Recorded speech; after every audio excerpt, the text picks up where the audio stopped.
There we go. All right. Do you want to pull the agenda up, Mary?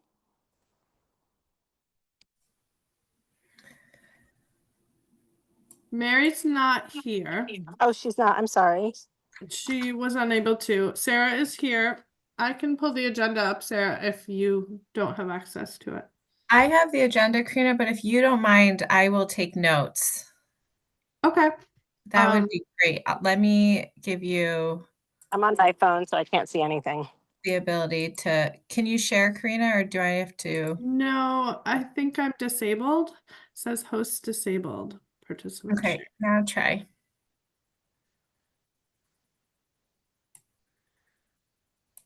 Is that working? Yes.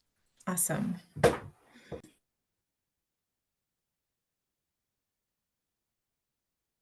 you guys see that? Yep. I can see it. Perfect. All right. Is there any public on the meeting that are not part of the CAC? Does anybody see anybody? I can't see all the participants. No, there aren't any that I see. Okay. I do not have a chair's update. I missed the last Lake Champlain Basin Program steering committee meeting for personal reasons, so apologies. I don't know, Karina, do you have any updates for this committee that this team should know about? I don't at this point, but I'm just reviewing last meeting's summary to remind myself, and if there's something, I'll bring it up later, if that's okay. All right. All right. And is Evan with us already? He is. He is. Thank you, Evan, for joining us, and sorry for the discombobulated start to our meeting. But we are very excited for you to be here. I've been reading about the climate action plan and all the outreach you all are doing around the communities and community engagement. And I know you were actually in St. Albans. So do you want to just jump into your update for us? Sure. I'd be happy to. Can you all hear me okay, by the way? Oh, yeah, you're perfect. Okay, great. I can hear you. Yeah, I'd be happy to jump in if that's on schedule with you all. Yeah, that'd be great. I'll stop sharing the agenda. Okay. And maybe you could introduce yourself before you jump right in. Okay. Okay. I was going to share my screen, but it's not allowing me to. I just made you co-host, okay. Evan, Cool. so it should be. Let's see here.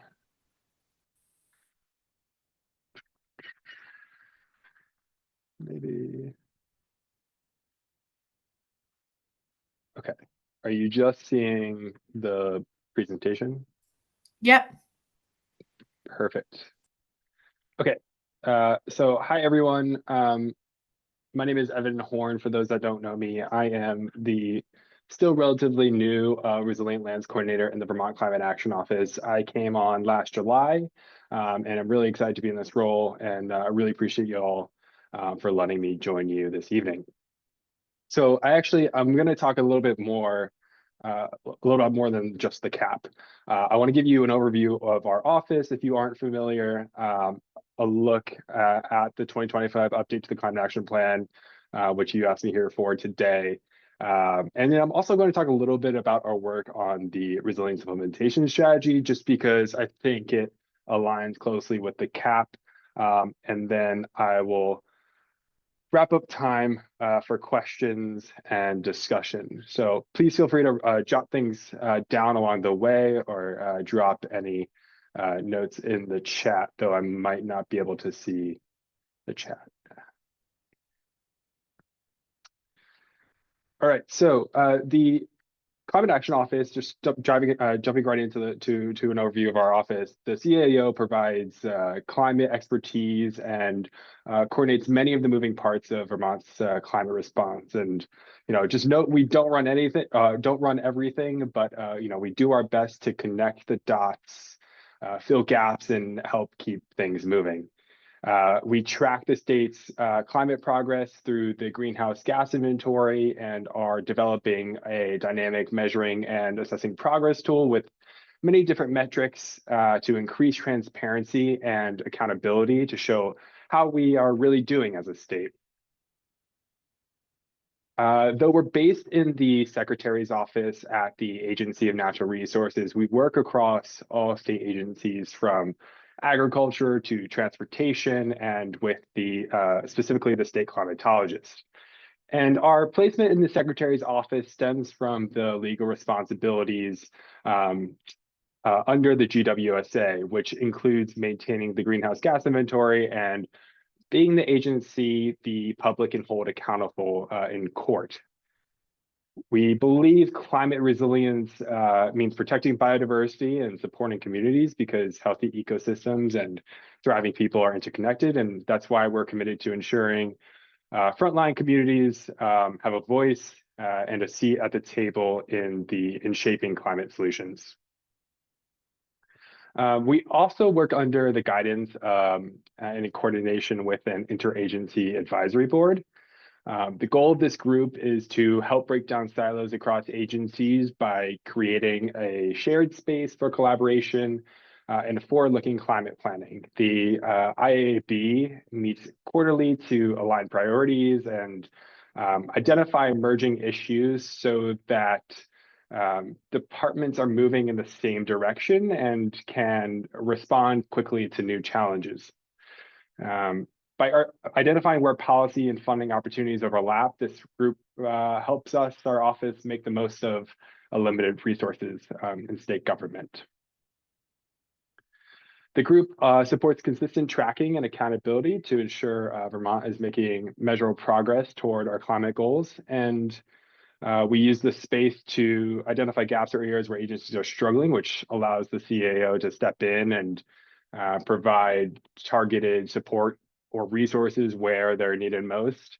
And lastly, this group really just plays a key role in shaping Vermont's unified climate voice when responding to federal initiatives, legislative proposals, or external engagement.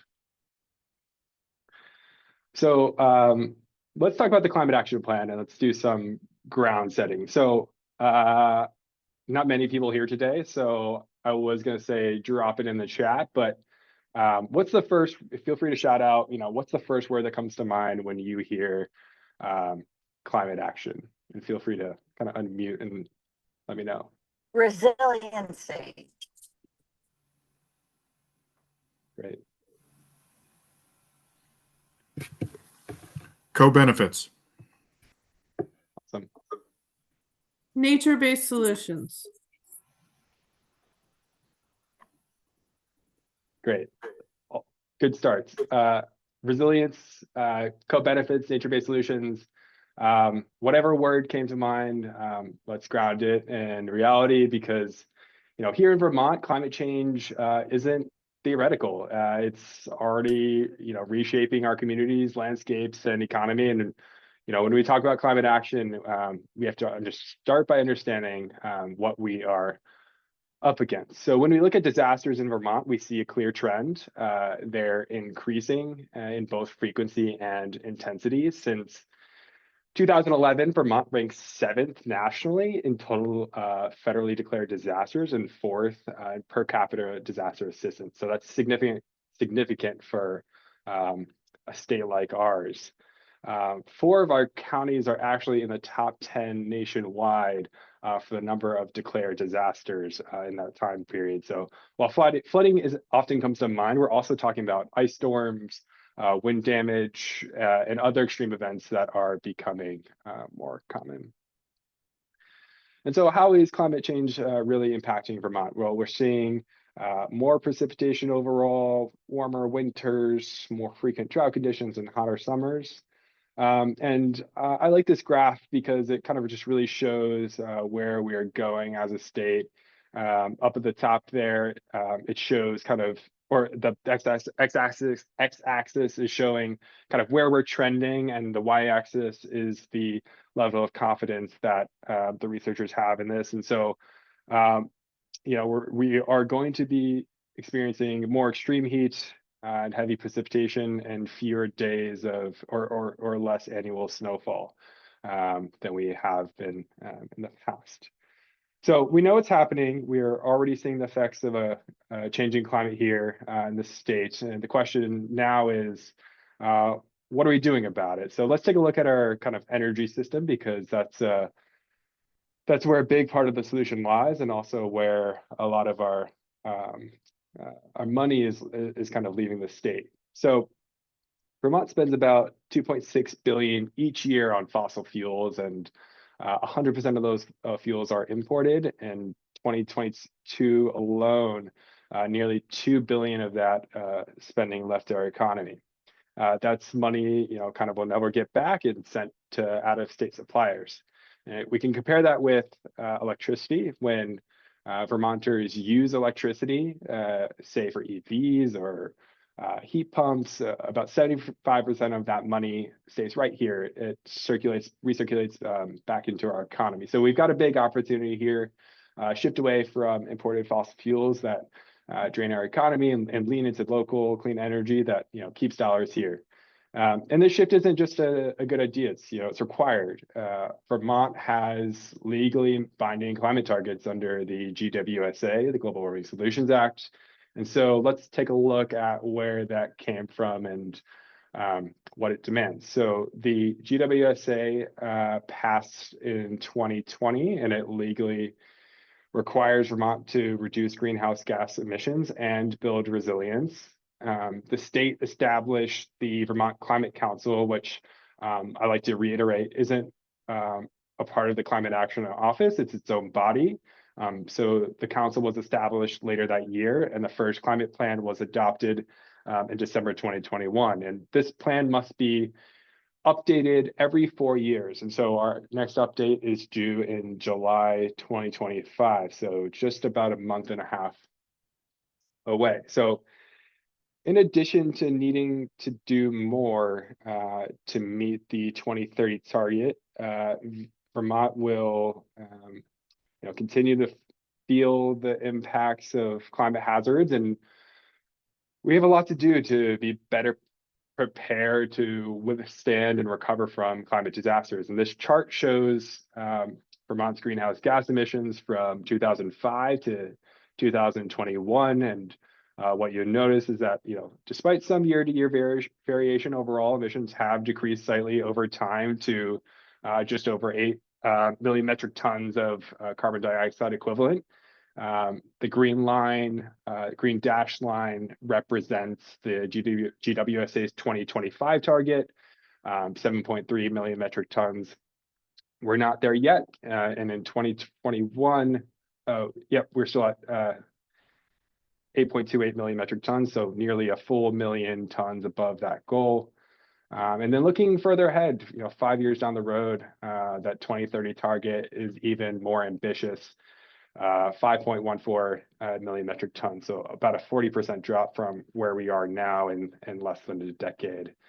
So this is a core challenge, and Vermont has aggressive climate goals, and that's what the Climate Action Plan is really designed to fix.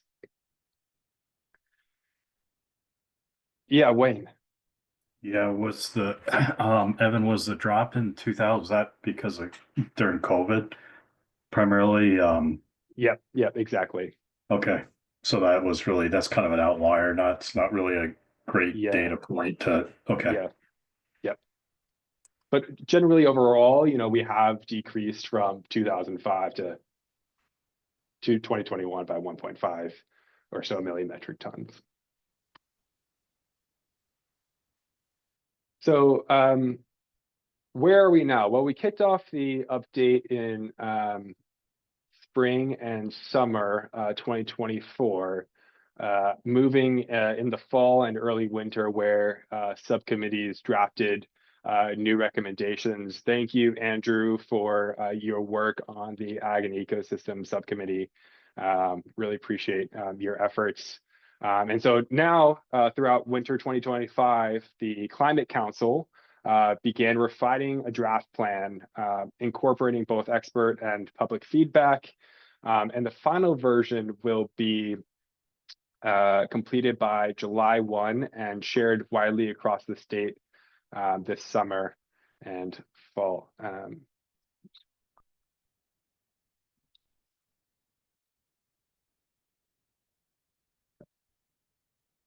Thought I saw something in the chat. I apologize. We hosted 8 public input sessions this past April and May, and we'll continue the rollout of the plan through this summer. So these are some photos from some of the public engagement we've done over the past year. And here's a quick snapshot of where we held public meetings and did some engagement. 11 total, including 2 virtual sessions. We had a strong turnout, especially in Heinsberg and Barrie, and also had many folks attend the Zoom events. We really focused on meeting people. Really focused on meeting people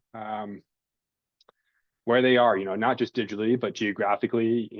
We kind of try to hit all points of the state, and we got a lot of folks, especially virtually, coming from all over Vermont.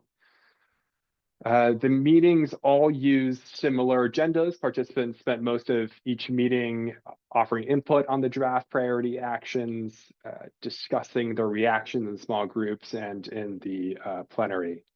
Prior to reviewing and commenting on the draft priority actions, participants engaged in conversation around how they're experiencing a change in climate and about actions their communities and families are taking today. So the updated plan, similar to the last one, is structured across key sectors: transportation, buildings, electricity, as well as thematic areas like rural resilience and climate smart agriculture and ecosystems. And we also included cross-cutting themes like workforce, public health, workforce, education, and complex settlement. And these really help us connect the dots between mitigation, adaptation, and equity. And so some of the items that might be closely related to the action plan that you wrote as the Citizens Advisory Committee, definitely fall underneath rural resilience and adaptation or agriculture and ecosystems. The themes under agriculture and ecosystems, for example, are reduce and sequester greenhouse gas emissions from ag and forestry practices, support adaptation, viability, recovery, economies and workforce, and incentivizing climate resilient land use practices that support the role of natural and working lands in flood prevention, biodiversity, conservation, and related goals. And so I pulled out a few key priority actions that I think might be relevant to what you are interested in. The first one is funding the Flood Resilient Communities Fund that would permanently provide reliable funding for communities to prepare for and recover from flooding. Many of our towns struggle to access the dollars needed for this work, and this program really closes that gap. This fund supports the kinds of proactive local work in Vermont, and after back-to-back disasters in 2023 and 2024, the need for flexible, accessible funding is clearer than ever.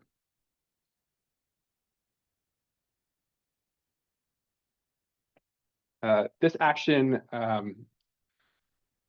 in the Ag and Eco from the Ag and Eco Subcommittee is focused on restoration and conservation of the surface waters that buffer communities, floodplains, wetlands, headwaters, riparian corridors. So we're not just talking about protection; we're talking about compensation. This proposes funding for landowners who restore and take care of our waters. And this directly supports biodiversity, clean water, and climate resilience. So multiple wins for people and ecosystems in the Champlain Basin. And it aligns directly with Act 121, the Flood Safety Act, and builds on Vermont's growing recognition that nature-based solutions are part of this work. And then a third priority action, again from Ag and Eco, around technical assistance and education. This action boosts support for the people on the ground, farmers, foresters, and land and water caretakers by expanding technical assistance and education. So it specifically calls out for partnerships with groups like UVM Extension and Conservation District. It also braids in traditional ecological knowledge and indigenous knowledge, recognizing that Vermont's future climate work must include diverse ways of knowing and doing, from floodplain plantings to soil health workshops. This kind of community-driven programming is already happening, and this action is really about scaling it up and making access more equitable.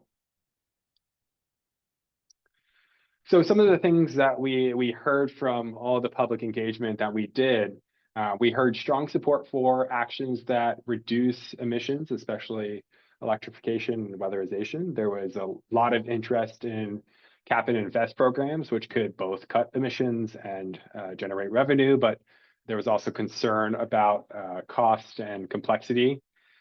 Equity came up often. People want programs that benefit low and moderate income Vermonters, and public transportation, workforce development, and resilience building were also top of mind. People also pointed out what's not in the plan or not emphasized enough. That includes more focus on flooding and disaster recovery, especially after what we experienced in 2023 and 2024. And I'll kind of get into more of this in the resilience implementation strategy, but participants really wanted a clearer support for outdoor workers, resilience hubs, and mutual aid networks. There was also a call for stronger forest conservation, building code enforcement, and a shift away from biomass burning. And then just talked a little bit about focus and clarity. A big theme was clarity.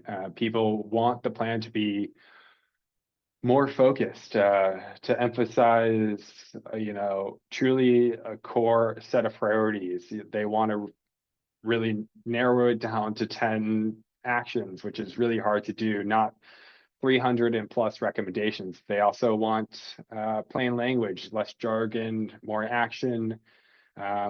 So the feedback to us was clear, be direct, be specific. I should say to the Climate Council, not us, and explain how this actually moves, the Climate Action Plan moves the needle. So right now, the council is reviewing all the feedback and revising the draft. June will be our final editing phase, and the full plan is due July 1. After that, we'll be hosting more events across the state to share the new plan and help folks what it means for them and their communities. And I'll pause there before transitioning to the next thing I want to talk about, which is the state resilience strategy.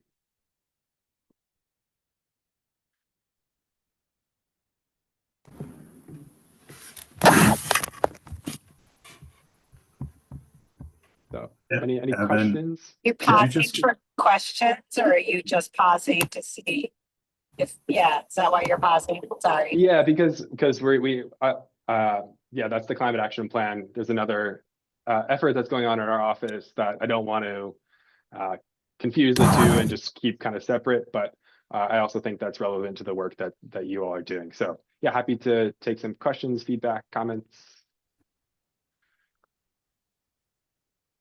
Wayne. Yeah, Evan, could you go back in the presentation a couple slides from the end? There was one statement on there. I just was curious to kind of understand what that meant. Sure, let's see here. I didn't catch it to be able to write it down quick enough. Let's see here. It's just like 2 or 3 slides. Go back one, and then I think a second one there.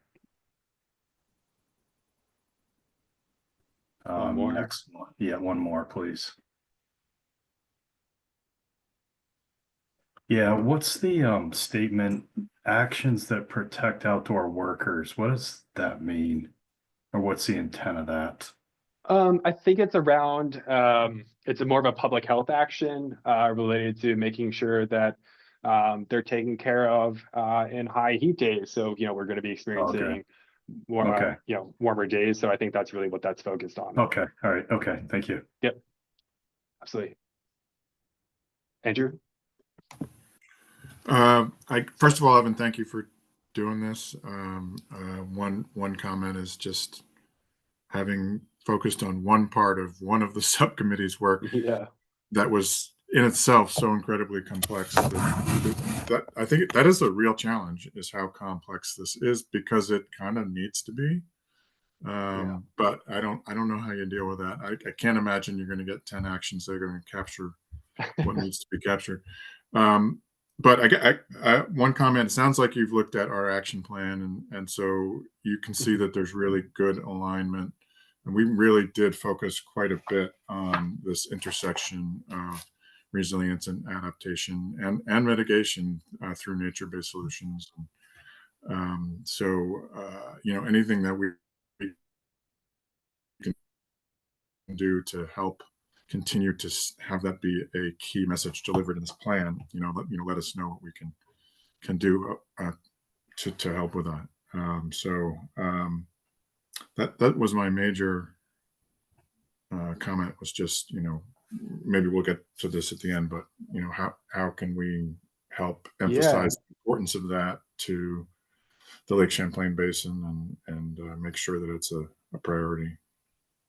Yeah, it's a great comment and question for that matter. And I think that's part of me highlighting our office at the beginning, just saying like, hey, we have folks now that are focused on climate resilience, on climate mitigation, that want to connect those dots and really bring folks together.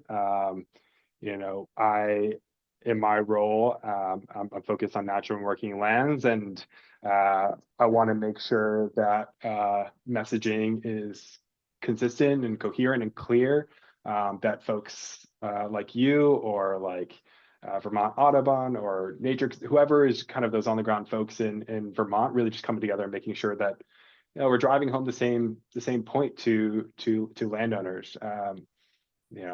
Vermont is predominantly held by private landowners, and they're the ones that are going to be doing a lot of the work, and we need to support them. So I don't know if that answers your question, but yeah, I look forward to just kind of collaborating and working together.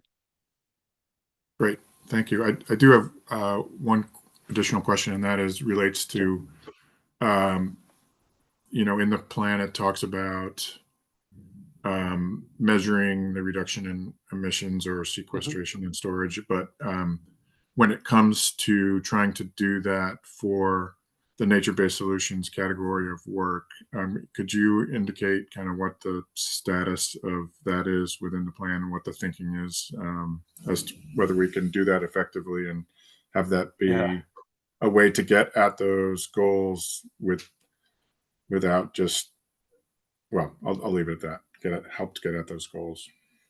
Yeah, it's a great question. Our office is currently working to develop a measuring and assessing progress tool, which looks at metrics across the board, everything from carbon sequestration to resilience metrics. Fortunately or unfortunately, people really want numbers. They want to be able to quantify things, and it's really hard to quantify resilience related actions. So we are working to develop this tool to figure out how we can show where we're at, where we're going from the resilience side of things. And I hope to kind of see that rolled out in the next year. I think this is something that came out of the first climate action plan. We were without a greenhouse gas analyst and data analyst for the past half year, and we just hired on a new staff member, Erica Rosario, who's going to be taking on this work. So really going to look to her and lean in on the team to develop these metrics. Great, thank you. Yep. I have one more question, Evan. This is Sure. Thank you for this update. It was really helpful. Related to the action priorities, I've been reviewing a draft of those priorities, and under the Ag and Ecosystem section, you know, nature-based solutions, I think it's action priority 12 talks about the benefits of restoring floodplains and wetlands and, you know, opportunities presented in Act 121. I will say, as someone who implements ecological restoration practices on the ground, it's it's been very difficult to have those projects prioritized by DEC, and there's been a bit of a conflict between regulatory staff within DEC and prioritizing those projects. And so one concept that has worked in other states is having a Department of Ecological Restoration, separate from a regulatory, you know, separate from a DEC piece, or even a restoration team within DEC that's focused on all being on the same page with implementing restoration projects and allowing them to be prioritized with urgency. So it's something that I've been thinking a lot about. I know Massachusetts has a really great model, and something that I just wanted to comment on. That's great. Thank you. Yeah. And I think that leads well into kind of the next bit that I'll be talking about. Awesome. Thanks.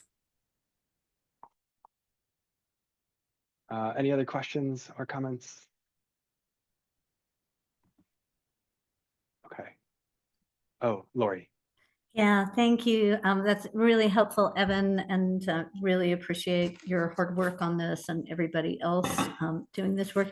I'm just wondering, I'm hearing a lot of banter about efforts to, you know, weaken the Global Warming Solutions Act and to eliminate certain aspects of it, or such as, you know, mandatory emission reduction strategies, or the private right of action. And I'm wondering how this is influencing the work, and you know, and if you can't comment on that, I understand, but I'm wondering if maybe some of our Carol, you may be the only legislative CAC member here who could speak to the status of that, but wanted to know how that is influencing this really important work.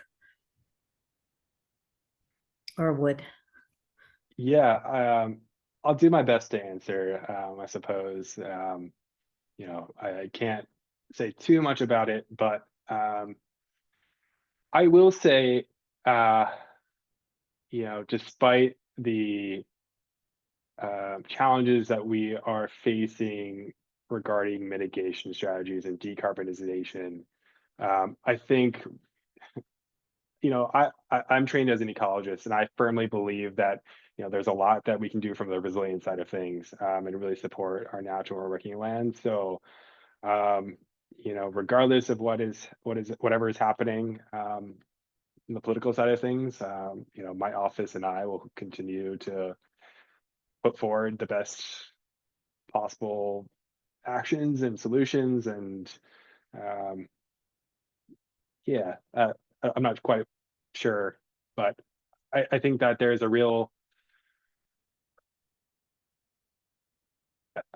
I think we're also facing a lot of challenges federally right now, that is impacting this work. That's been a bit disheartening. You know, despite our office being state funded, which I'm incredibly grateful for, there's a lot of funding coming from the federal government that we're losing out on. So, you know, we're doing our best to take everything in stride and trying to triage where we can. So it's so many moving pieces there, and it's like one thing after another, one week after another week of terrible news. And I think that there's still a lot of work that we can do on the resilience side if we can't decarbonize. Yeah, I think that's a good answer. And I think I think that focusing on weatherization is something we're trying to do. And trying to figure out exactly which path we should take, which is hard to know. Yeah.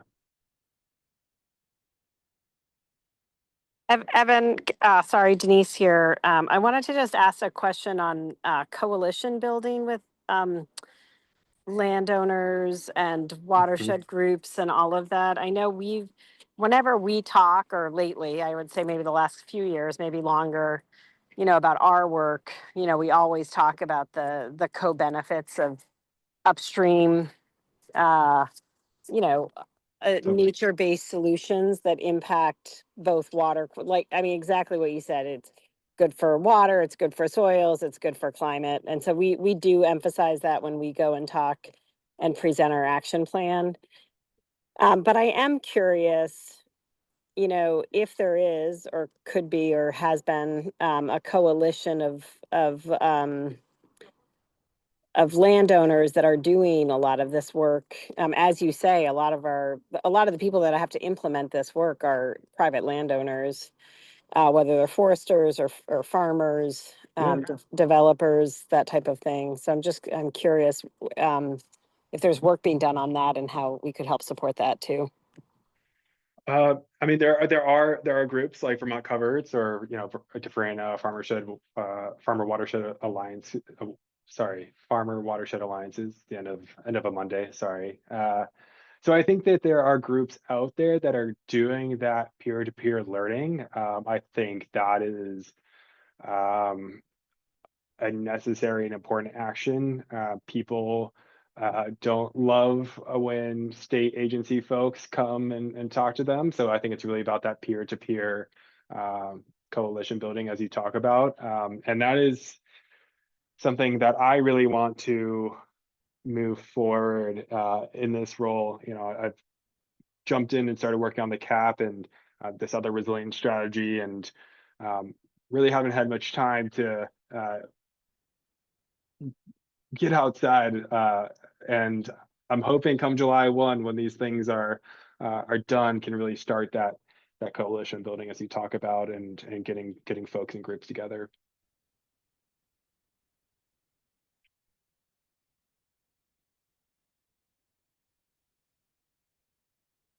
Well, I'm going to jump. Yeah, go ahead. Slides. Thank you. Okay. Yep. Yeah, I was looking for my unmute button. Sorry. Okay. Thanks. Okay. Thank you.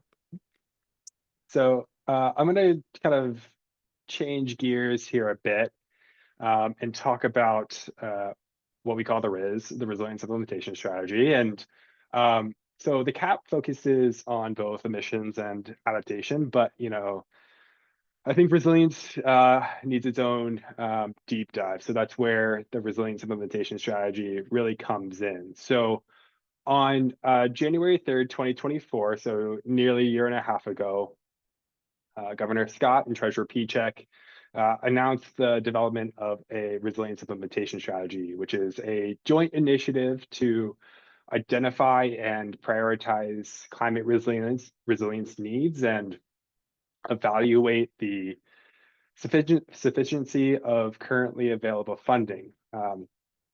The RIS will build on the considerable work done to date across state government, and it will specifically focus on state government, on how state government works.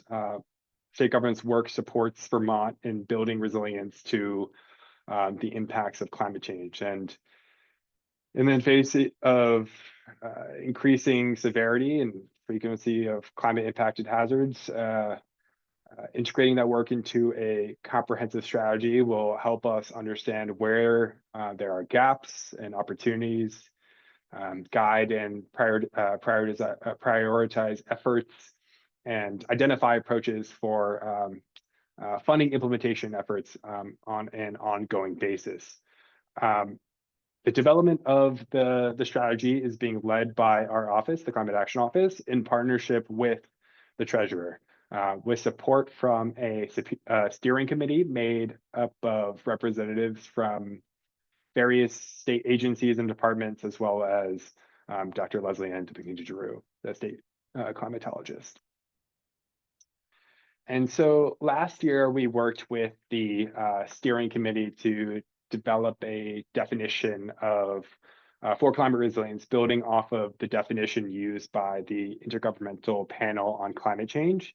The definition is broad in focus, defining climate resilience as not only actions we take to reduce long-term risk, but also the actions we take to anticipate, withstand, and recover from climate-impacted disasters. And the interconnected systems of ecological, community, and economic resilience are the core foundation of Vermont that is resilient to the impacts of climate change. And so the RIS includes 5 core components that recognize the interconnected community, ecological, and economic systems that serve as the basis for resilient communities. Community-centric approach includes a focus on building resilience in human health and well-being, helping communities plan for the impacts of climate change, equitable and community-centric engagement, decision-making, and a recognition that poverty and the lack of access to basic services, including infrastructure, financial services, healthcare, and social protection are strong predictors of vulnerability to climate change. And no climate strategy will be successful without ensuring that vulnerable communities have the financial, technical, and institutional resources needed to adapt. Nature-based solutions look at both how natural systems can buffer the impact of climate change events on human communities and infrastructure, but also at how we are protecting ecosystems and promoting biodiversity. Infrastructure design and reinforcement includes a focus on repair, hardening, and relocating of critical infrastructure to include our roads, bridges, water and wastewater facilities, communications infrastructure, and then comprehensive early warning systems and emergency management reduce our physical damages and economic losses and support our overall ability to reduce long-term risk. And then economic and environmental sustainability recognizes climate resilience, the connected nature of climate resilience and economic viability, and seeks to really strengthen economic resilience for businesses, communities, and working lands. So what have we done and where are we going with this? So my colleague, Marion Walls, and I, Marion Walls, who is really leading the charge on this effort, I've just been supporting her. We inventoried all existing state initiatives, plans, programs, policies, and funding that have a nexus to climate resilience. And we wrote that statewide, we wrote a resilience vision informed by public engagement from Vermonters. We identified opportunities based on that vision and based on existing initiatives. The kind of next phase was working with stakeholders to, I should have flipped these 2 bars here, but really working with stakeholders to identify actions to meet these opportunities that were identified, and then starting to, right now we're starting to categorize and prioritize opportunities and actions. The next phase here this summer will be really working with the treasurer to understand the costs and identify a funding approach. And then we'll get the kind of rollout of the RIS by September 15th. So the first step of the RIS was that inventory, and through an intake process, we conducted broad outreach to state agencies and departments to better understand the initiatives they manage that build climate resilience. And this inventory really provided us with an overall picture of how state government is already contributing to climate resilience and help us identify gaps, funding needs, and opportunities for better coordination. We identified 330 state initiatives across 30 different state offices, departments, or agencies.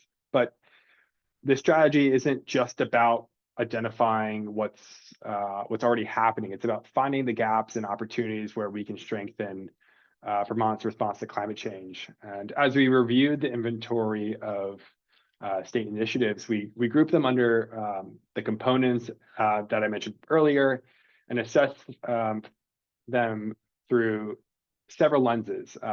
And kind of taking all this together, Marion and I, in collaboration with the steering committee and other state partners, developed these kind of high-level opportunities.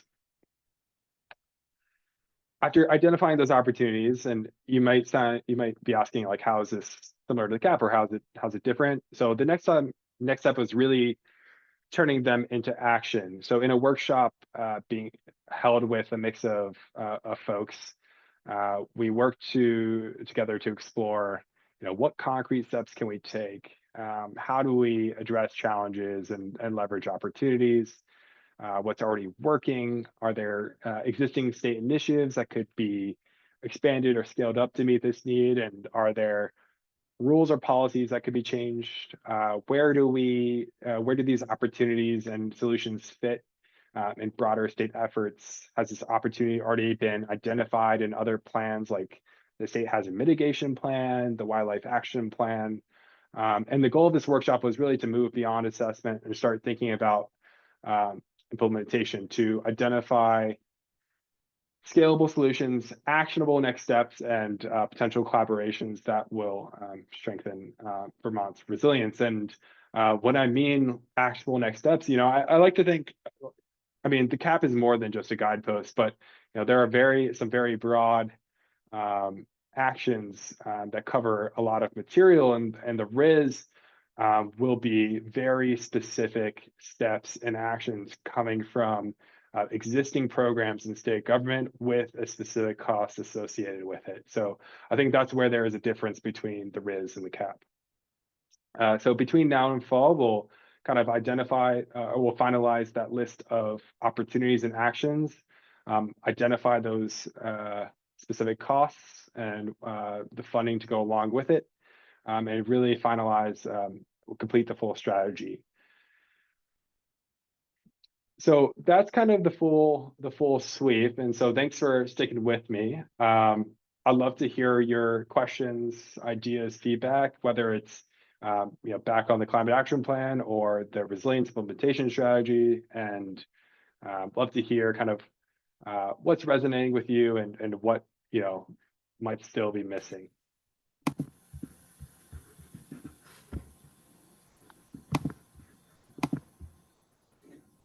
Yeah, Andrew. Thanks, Evan. It's great to hear how much progress you made. It really, as I think you alluded to some degree, you can kind of control us a little more because it's state agency actions that are ongoing,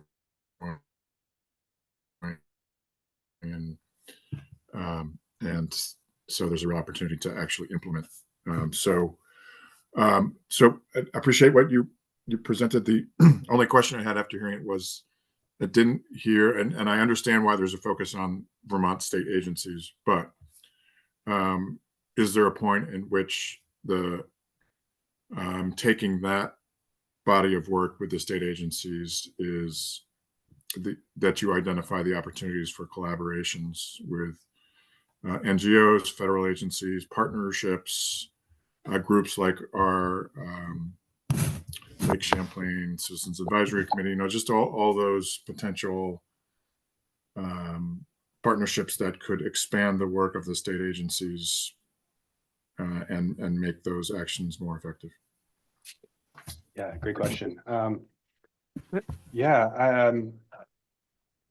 I think the plan, is really meant to kind of recognize, there are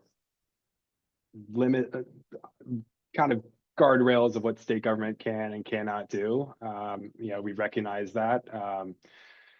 there was and maybe still is a place for federal government funding and action, but at the same time, there is a need and support for NGOs to do this work too.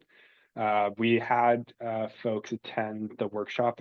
Eric from the Champlain Basin program attended. We had over 110 attendees. So, you know, really didn't want to stay siloed in state government, wanted to reach out to external folks to see like, all right, what gaps does state government have to fill? And so we're still working on getting through all these actions. You know, we're dealing with a similar situation to the CAP of this long list of needs when it comes to resilience. And I think there will be a time over the next couple of months to engage with other folks to piece together where everyone can fit in. Does that answer your question? Sounds good. Thank you. Yep.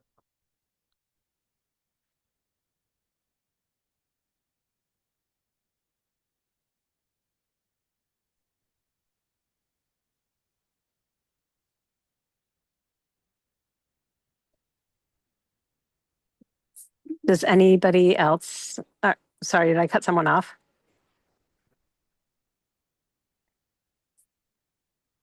I can't hear anybody right now. Oh, hello. No, you didn't cut anyone off. Oh, okay. Thank you. Sorry. Does anyone else have any questions about the work that Evan's doing?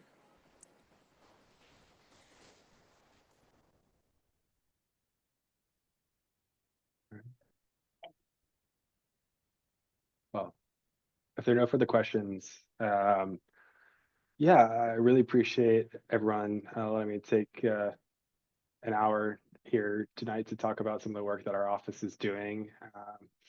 You know, I think that only scratches the surface, doing a lot of work with municipalities as well. So yeah, we have a climate action office. If you didn't know before, we have a climate action plan coming out in July, followed by a resilience strategy that's really focused on state government. I really see an opportunity to work together across the state. So if you feel like there is a need for that coalition building, I'd love to help facilitate that in this role. And yeah, I can give you my contact information if you like, but look forward to staying in touch.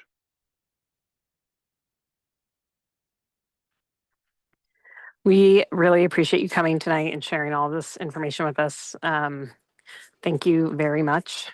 Thanks for your leadership on this. I'm sure there's a lot of challenges right now with the work that you all are doing, and really appreciate you sticking with it. Totally. And we'll look forward to getting the updated climate action plan at the beginning of the summer. Absolutely. Would you like a copy of slides? Would that be helpful? That would be very helpful. Actually, I have some people from my office that I might want you to follow up with. So if you haven't Okay. already, but that would be Sure. awesome. Yes, please. Sounds And you good. can just send them to Sarah or Mary and they can get them to us. Perfect. I'll do that here shortly. Awesome. All right. Thank you all. Thank you very much. Thank you. Thank you, Evan. Thanks, Evan. Great presentation.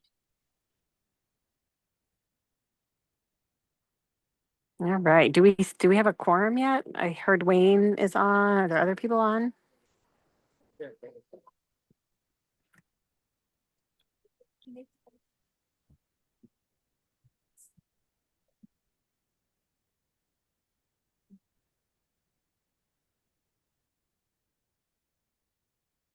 Sarah, what's the number for a quorum, please? I think I'd have to look at the total number that we are. I can look into that, Lori. I'm seeing 6. Well, Carol, Wayne, Lori, Andrew, Karina, and Denise. And I'll just note that we also didn't vote to approve the meeting minutes from the month before because we didn't have a quorum in our last meeting. So we actually have 2 meeting summaries to approve when we have a quorum. Yeah, you've got Carol on here too. So you got 1, 2, 3, 4. I don't think, yeah, I don't think that's enough Okay. because our committee is 14 people, I think now, right? 12 or 14 people. Yeah, I think 7 was the last time when we were asking this question. Yeah, that sounds about right. Yeah, a simple majority. Yeah. Yep. Can we just put that in the minutes for the future? So, because I think it's come up. So maybe we just note that in our agenda, that what a quorum is for this group, because many of us serve on different groups that have different quorum numbers. So it would just be useful to put that in the minutes as sort of boilerplate, or the meeting agenda rather, that what a quorum is. Thanks, Lori. I can do that. Thank you.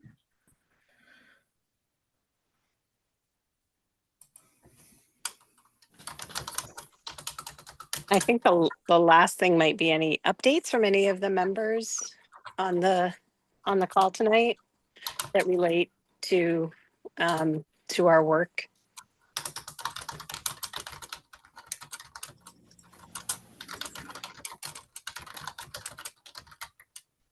Does anybody have any updates that they want to share?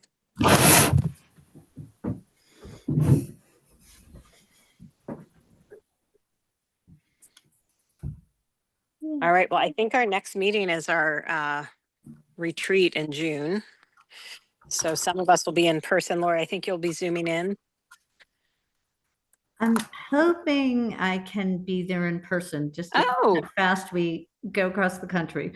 Okay. So I'm hoping that I will let you and certainly and Karina know too, as we're advancing, but hopefully can be there in person. If not, I'll try and be Zooming from the road.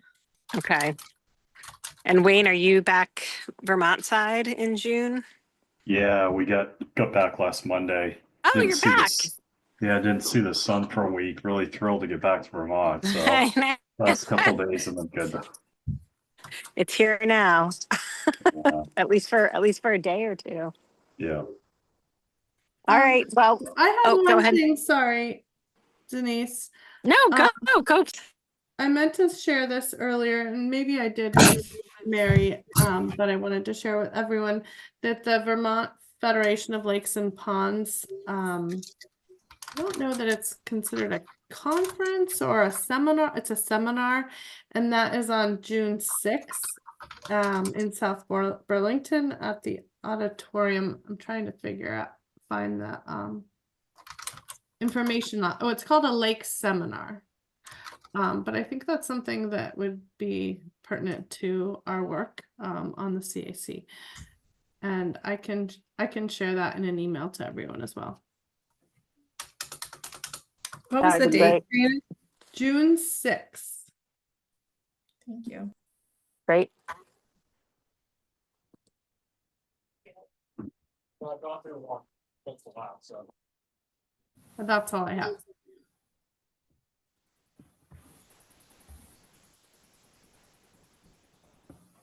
All right. Any other updates from anybody? Well, feel free to send anything to myself or Karina, and we'll see you in June. We'll send, and we're pulling the agenda together now. It should be a really good retreat, and it'll be in person or on Zoom, but the in-person portion is at the Gordon House on the Lake Champlain Basin Program headquarters. Cool. Anything else, anyone? And on that, I think Mary will be sending out more details, but if anybody knows that they cannot make it in person, that would be really helpful. We're going to start finding catering and things like that for some of the logistics for breakfast and lunch.